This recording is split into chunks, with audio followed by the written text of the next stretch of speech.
introduction. My name is Epifania Bulele. I'm a student first semester at Sari Mutiara Indonesia University. Di video ini saya akan menjelaskan tentang 10 materi dari psikologi komunikasi. Yang pertama, saya akan menjelaskan tentang psikologi komunikasi. Psikologi komunikasi adalah salah satu cabang kajian dalam komunikasi yang mempelajari mengenai bagaimana pemahaman psikologi komunikasi agar pesan yang disampaikan menjadi lebih efektif. Seorang komunikator harus mampu memahami yang namanya psikologi komunikasi agar pesan yang dia sampaikan kepada komunikannya dapat ditelaah dan mudah dimengerti. Dalam psikologi komunikasi ada 6 pendekatan dan ciri yang perlu dilakukan. Yang pertama adalah pendekatan secara filosofis, yang artinya adalah pendekatan yang paling mendasar adalah filsafat. Yang kedua adalah pendekatan fisiologis, di mana di pendekatan ini adalah pendekatan secara fisik. Yang ketiga adalah pendekatan secara psikofisis, yang artinya pendekatan secara psikofisis ini adalah pendekatan secara mental. Yang keempat adalah pendekatan antroposentris, di mana pendekatan ini adalah pendekatan terhadap etika lingkungan.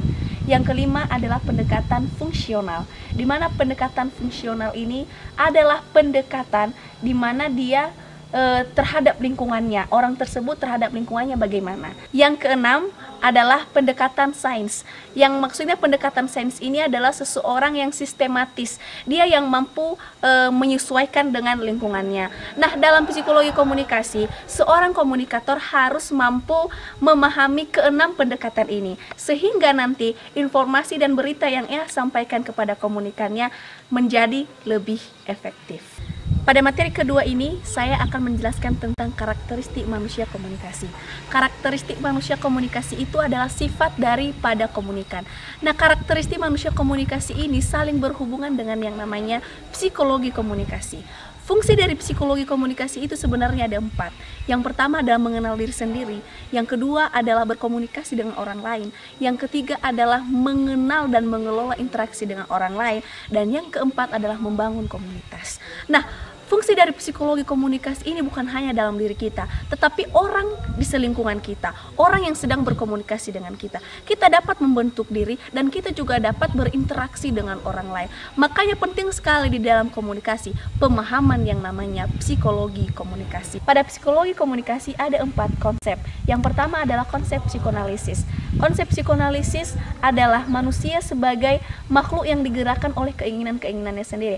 Maksudnya adalah manusia yang kekeh, yang mau, yang ingin. Jadi bisa dibilang manusia yang mau berjuang. Yang kedua adalah konsep behavioristik.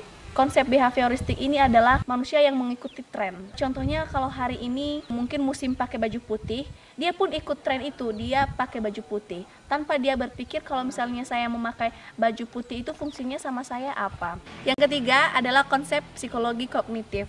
Nah, ini maksudnya adalah manusia yang mampu mengelola stimuli. Ya, maksudnya di sini adalah seseorang yang mampu menelaah. Kalau misalnya poin nomor 3 ini adalah kebalikan dari poin nomor 2 ya. Dan nomor 4 adalah konsep humanistik, di mana konsep ini adalah konsep yang ideal karena menggambarkan manusia sebagai makhluk yang aktif. Itulah kenapa dikatakan di bagian konsep humanistik ini adalah paling ideal. Dan di bagian ini juga orang dapat bisa mengenal bahwa lingkungan itu adalah sangat penting di dalam diri sendiri. Di materi ketiga ini saya akan menjelaskan tentang komunikasi intrapersonal. Komunikasi intrapersonal ini adalah komunikasi yang menggunakan bahasa dan pemikiran kita antara self dengan Tuhan. Ya, di mana komunikasi ini sering terjadi dalam diri kita sehari-hari ya, yang kita gunakan pikiran dan bahasa kita tersendiri. Yang seakan-akan kalau orang lain melihat kita, kita seperti berbicara dengan diri sendiri. Salah satu contohnya adalah berdoa. Nah, ada 4 tahap di dalam komunikasi intrapersonal. Yang pertama adalah sensasi.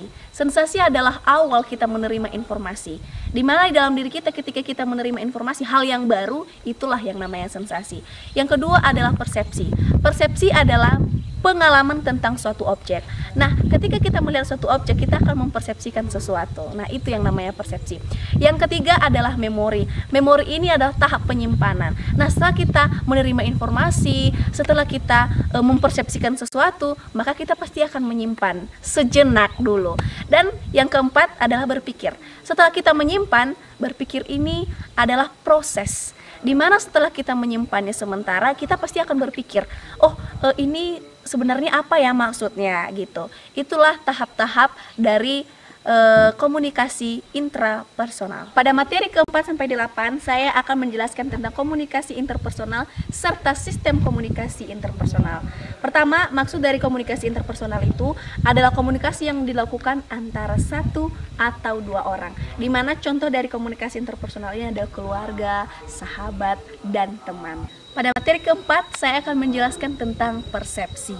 Persepsi itu adalah pandangan kita terhadap sesuatu. Nah, komunikasi interpersonal juga ada persepsinya, bukan cuma komunikasi intrapersonal. Di mana persepsi di dalam komunikasi interpersonal itu adalah pandangan kita. Ketika seseorang berbicara dengan kita, lawan bicara kita, kita pasti akan mempersepsikan sesuatu. Maksud dari yang dia katakan itu apa? Persepsi ada dua jenis. Yang pertama adalah persepsi objek dan persepsi interpersonal, di mana persepsi objek ini adalah yang lebih dia ke benda mati. Tetapi yang namanya persepsi interpersonal ini adalah manusia ya. Kalau misalnya kita sedang berbicara sama lawan bicara kita, kita pasti akan mempersepsikan sesuatu. Nah, contoh dari persepsi objek ini adalah sebuah benda. Itu kan kita pasti mempersepsikan kalau misalnya kita lihat papan, oh itu sebuah papan. Sementara kalau misalnya persepsi interpersonal ini adalah suka berubah-ubah. Kalau misalnya hari ini kita persepsikan, oh dia cantik, oh besok pas kita lihat, oh dia udah berubah ya gitu. Dan yang kedua adalah faktor-faktor persepsi. Ada dua faktor persepsi. Yang pertama adalah faktor situasional dan yang kedua adalah faktor personal. Di mana faktor situasional itu adalah faktor situasi di saat kita berkomunikasi itu. Yang kedua adalah faktor personal. Nah, faktor personal itu adalah faktor yang ada di dalam diri, baik itu komunikan maupun komunikatornya. Di materi yang kelima ini, saya akan menjelaskan tentang konsep diri. Di mana konsep diri itu adalah pandangan dan perasaan kita terhadap diri kita sendiri.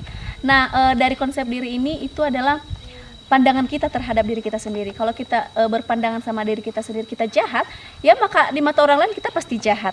Tapi kalau kita berpandangan dan berperasaan kita orang baik, ya pandangan orang lain pun sama kita adalah baik. Ada dua komponen di dalam konsep diri. Yang pertama adalah komponen kognitif dan yang kedua adalah komponen afektif.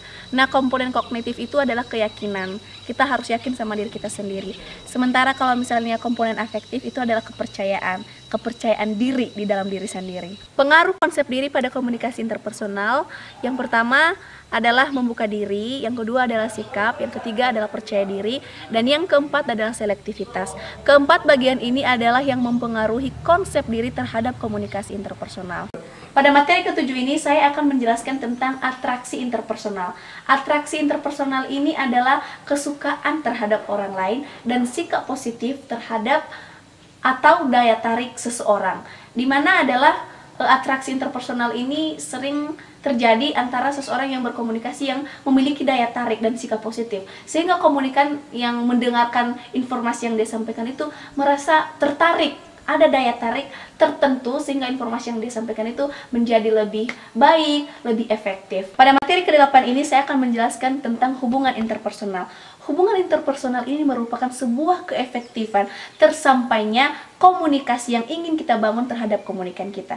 Kenapa? Karena semakin dekat hubungan interpersonal kita kepada komunikan kita, maka akan semakin banyak keefektifan komunikasi yang kita sampaikan itu. Pada hubungan interpersonal ini ada dua hubungan.